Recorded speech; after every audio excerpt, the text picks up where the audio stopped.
Hello friends, welcome to my YouTube channel BEd lesson plan. दोस्तों, lesson plan की series में आज हम एक नया लेसन प्लान लेकर आए हैं जिसका प्रकरण है महाजनपद। यह सामाजिक विषय से संबंधित है और कक्षा 6 के लिए बनाया गया है और यह उप विषय इतिहास के अंतर्गत आता है। तो दोस्तों, लेसन प्लान के फॉर्मेट के अनुसार हम सबसे ऊपर पाठ योजना संख्या लिखते हैं, जिसके बाद हम विद्यालय का नाम लिखते हैं जहाँ भी शिक्षण के लिए आप जाएंगे, और उसके बाद हम ब्लॉक्स बनाते हैं जिसमें दिनांक, कक्षा, वर्ग, विषय, उप विषय, कालांश और अवधि जैसी सूचनाएं लिखते हैं। विषय में सामाजिक विषय और उप विषय में इतिहास लिखेंगे। कक्षा 6 के लिए बनाया गया है। इसके बाद हम प्रकरण लिखेंगे महाजनपद। उसके बाद आगे हम लिखेंगे सामान्य उद्देश्य, जो कि यहाँ पर पूर्वत लिखा गया है, क्योंकि दोस्तों जो सामान्य उद्देश्य होते हैं वो किसी विषय के लिए कॉमन ही होते हैं, इसलिए कुछ लेसन प्लान के बाद हम उनको पूर्वत लिखना प्रारंभ कर देते हैं। फिर भी जो हमारे नए व्यूअर्स हैं उनके लिए एक बार हम सामान्य उद्देश्य जरूर देख लेते हैं। सबसे पहले सामान्य उद्देश्य में लिखेंगे कि विद्यार्थियों में ऐतिहासिक तथ्यों एवं घटनाओं का ज्ञान कराकर उनके ऐतिहासिक ज्ञान में वृद्धि करना। दूसरा है विद्यार्थियों में इतिहास विषय के प्रति रुचि विकसित करना। तीसरा है विद्यार्थियों की मानसिक शक्तियों का विकास करना। चौथा है विद्यार्थियों को अवकाश के सदुपयोग हेतु प्रशिक्षित करना। पांचवा है विद्यार्थियों में देश प्रेम की भावना जागृत करना। अगला है विद्यार्थियों को जीविकोपार्जन के योग्य बनाना। अगला है विद्यार्थियों में आदर्श चरित्र का निर्माण करना। आठवां है विद्यार्थियों को अवकाश के महत्व से परिचित कराना। और अंतिम में है कि विद्यार्थियों को तथ्यों को समझाकर उससे संबंधित नई खोजों की भावना विकसित करना। अब बात करेंगे विशिष्ट उद्देश्यों की। तो विशिष्ट उद्देश्य में सबसे पहला है ज्ञानात्मक। इसमें लिखेंगे कि विद्यार्थी महाजनपद के विषय में जानकर उसका प्रत्यास्मरण कर सकेंगे।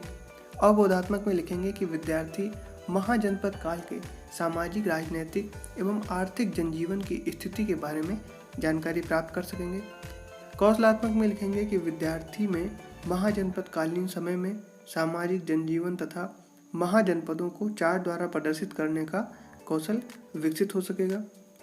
और अंतिम में अनुप्रयोगात्मक में लिखेंगे कि विद्यार्थी महाजनपद काल में जनपदों की स्थिति तथा सामाजिक आर्थिक जीवन से सीख लेकर अपने जीवन में उसका प्रयोग कर सकेंगे। उसके बाद फॉर्मेट के अनुसार जब आगे बढ़ेंगे तो हम लिखेंगे सहायक सामग्री। इसमें लिखेंगे लपेट श्यामपट, यानी कि रोलर बोर्ड पर प्रस्तुत 16 महाजनपदों का विवरण चार्ट तथा उनकी वर्तमान स्थिति का विवरण। इसके बाद आगे हम लिखेंगे शिक्षण बिंदु। तो इसमें लिखेंगे, यहाँ शिक्षण बिंदु की जगह शिक्षण विधि लिखेंगे। इसमें लिखेंगे प्रश्नोत्तर प्रविधि, उदाहरण एवं प्रदर्शन एवं व्याख्यान विधि का प्रयोग करेंगे।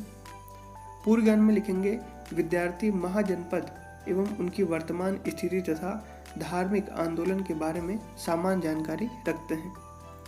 इसके बाद जो हमारा सबसे महत्वपूर्ण भाग होता है प्रस्तावना प्रश्न का, तो इसकी हेडिंग देंगे और 2 कॉलम बनाएंगे, छात्राध्यापक क्रिया और विद्यार्थी क्रिया। तो छात्राध्यापक क्रियाओं में सबसे पहला प्रश्न लिखेंगे कि बहुत सारे गांवों से मिलकर क्या बनता है। तो उत्तर में लिखेंगे विद्यार्थी क्रियाओं में जिला या जनपद। दूसरा प्रश्न करेंगे कि कई जनपद या जिलों को मिलाकर क्या कहलाता है। तो विद्यार्थी क्रियाओं में लिखेंगे मंडल। तीसरा प्रश्न करेंगे कि वैदिक काल में मंडल को क्या कहते थे। तो विद्यार्थी क्रियाओं में लिखेंगे महाजनपद। और अंतिम प्रश्न जो कि हमारा समस्यात्मक प्रश्न होगा, इसमें लिखेंगे कि महाजनपद कितने थे।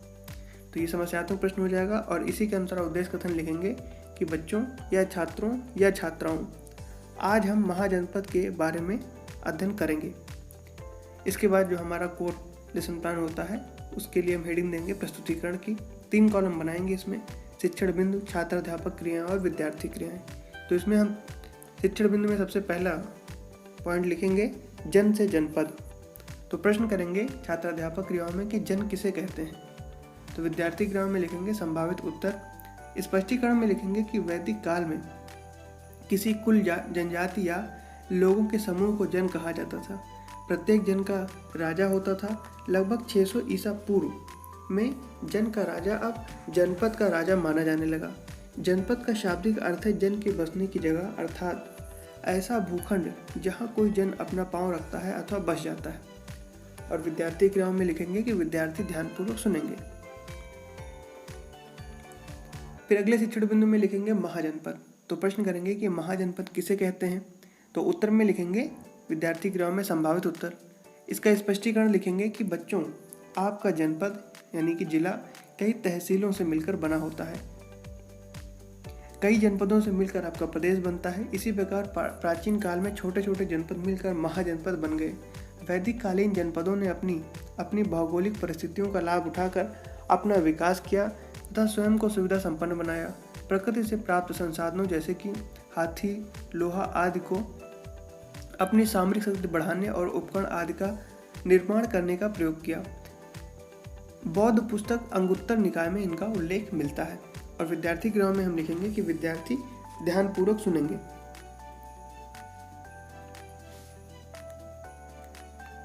शिक्षण बिंदु में अगला लिखेंगे महाजनपदों की संख्या, जो कि हमारा प्रस्तावना में समस्यात्मक प्रश्न था। तो प्रश्न करेंगे कि महाजनपद कितने थे। तो विद्यार्थी गृह में लिखेंगे संभावित उत्तर। स्पष्टीकरण में लिखेंगे कि जब जनपद अपनी शक्ति और सामर्थ्य के आधार पर अधिक महत्वपूर्ण हो गए और महाजनपद के रूप में स्वयं को स्थापित कर लिया। बौद्ध पुस्तक अंगुत्तर निकाय में 16 महाजनपदों का उल्लेख मिलता है। इनमें 2 प्रकार के राज्य थे। इन महाजनपदों में राजतंत्र तथा 2 में गणतंत्र था। राजतंत्र में राजा का अध्यक्ष राजा होता था, राज्य का अध्यक्ष राजा होता था और गणतंत्र शासन संघ के द्वारा होता था। और विद्यार्थी गृह में लिखेंगे कि विद्यार्थी ध्यानपूर्वक सुनेंगे। इसी में आगे लिखेंगे कि 16 महाजनपदों का विवरण प्रस्तुत चार्ट की सहायता से बताया गया है, जिनको आप सहायक सामग्री में बना लेकर जाएंगे। आगे है कि गणतांत्रिक व्यवस्था वाले महाजनपद वज्र की राजधानी के रूप में वैशाली का विशिष्ट राजनीतिक महत्व है। यह संपूर्ण वज्र परिसंघ का मुख्यालय था और यह माना जाता है कि जो लोकतंत्र की शुरुआत है वो वैशाली से ही हुई थी।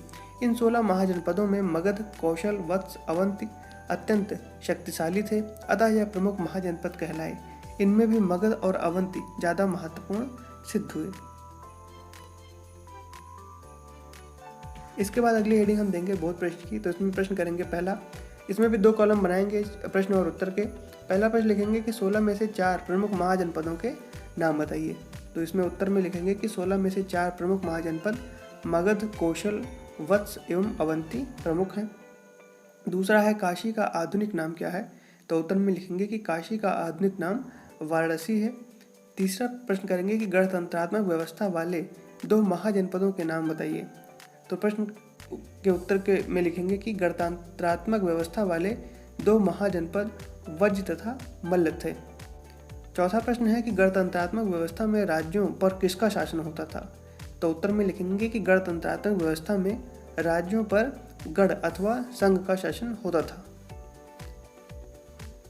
इसके बाद अगली हेडिंग देंगे निरीक्षण कार्य की। तो इसमें लिखेंगे कि विद्यार्थियों को शामपट सारांश लिखने का निर्देश देकर स्वयं संपूर्ण कक्ष का घूम कर निरीक्षण करेगा।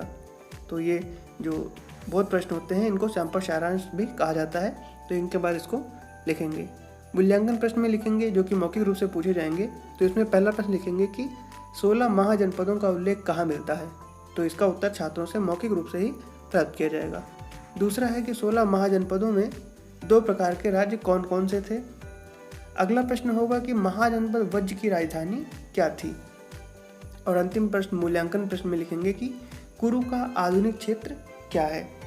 तो ये मूल्यांकन प्रश्न हो जाएंगे। इसके बाद अंतिम हेडिंग हम गृह कार्य की देंगे, जिसमें लिखेंगे कि विद्यार्थी घर से 16 महाजनपदों की सूची बनाकर लाएंगे।